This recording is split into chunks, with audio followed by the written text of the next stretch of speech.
വയനാട് ഉരുൾപൊട്ടൽ ദുരന്തത്തിൽ ഇതുവരെ 231 മൃതദേഹങ്ങളും 206 ശരീരഭാഗങ്ങളുമാണ് കണ്ടെത്തിയത്.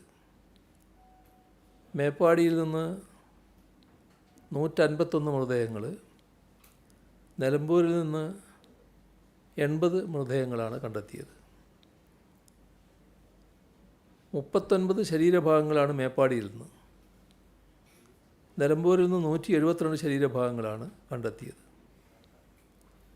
ഇതേവരെ ലഭിച്ച എല്ലാ ശരീരഭാഗങ്ങളുടെയും മൃതദേഹങ്ങളുടെയും പോസ്റ്റ്മോർട്ടം നടത്തിയിട്ടുണ്ട്.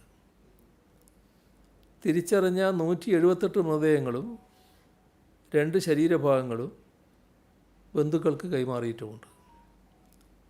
തിരിച്ചറിയാത്ത 52 മൃതദേഹങ്ങളും 194 ശരീരഭാഗങ്ങളും വയനാട് ദുരന്തത്തിൻ്റെ പശ്ചാത്തലത്തിൽ സർക്കാർ പുറത്തിറക്കിയ പ്രത്യേക മാർഗനിർദ്ദേശപ്രകാരം വിവിധ മതവിഭാഗങ്ങളുടെ പ്രാർത്ഥനയോടെ സംസ്കരിച്ചു. നിലമ്പൂർ കുമ്പളപ്പാറ ഭാഗത്തു നിന്നും ഇന്നലെ 5 ശരീരഭാഗങ്ങൾ കൂടി കണ്ടെത്താനായി. അത്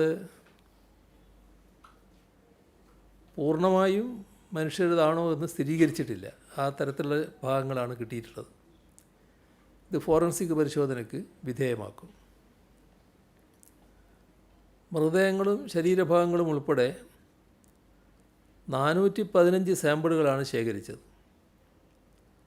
അതിൽ 401ൻ്റെ DNA പരിശോധന പൂർത്തിയാക്കിയിട്ടുണ്ട്.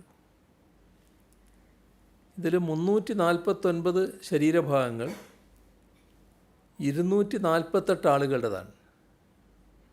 ശരീരഭാഗങ്ങൾ 349 ഉണ്ടെങ്കിലും അത് അവരുടെ പരിശോധനയിൽ അവസാനം കണ്ടെത്തിയിട്ടുള്ളത് 248 ആളുകളുടേതാണ് ആ ശരീരഭാഗങ്ങളെന്നാണ്. 121 പുരുഷന്മാരാണ്, 127 സ്ത്രീകളാണ്. ഇത്രയെല്ലാം തിരിച്ചറിഞ്ഞു കഴിഞ്ഞിട്ടുണ്ട്. 52 ശരീരഭാഗങ്ങൾ പൂർണ്ണമായും അഴുകിയ നിലയിലായിപ്പോയിട്ടുണ്ട്. DNA പരിശോധനയ്ക്ക് 115 പേരുടെ രക്തസാമ്പിളുകൾ ശേഖരിച്ചിട്ടുണ്ട്. ബീഹാർ സ്വദേശികളായ 3 പേരുടെ ബന്ധുക്കളുടെ രക്തസാമ്പിളുകൾ ഇനി ലഭിക്കാനുണ്ട്. DNA പരിശോധനയുടെ അടിസ്ഥാനത്തിൽ 118 പേരെയാണ് ഇനി കണ്ടെത്താനുള്ളവരുടെ അതിൽ 118 പേരായി മാറിയിട്ടുണ്ട്.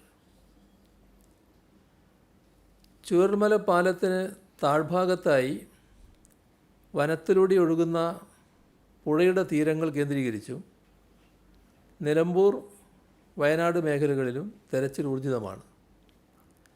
7 മേഖലകളിലായി തിരിച്ച് NDRF, fire force, civil defence, police, വനം വകുപ്പ്, സേനാവിഭാഗങ്ങൾ, സന്നദ്ധ പ്രവർത്തകർ എല്ലാം തെരച്ചിലിൽ പങ്കെടുക്കുന്നുണ്ട്.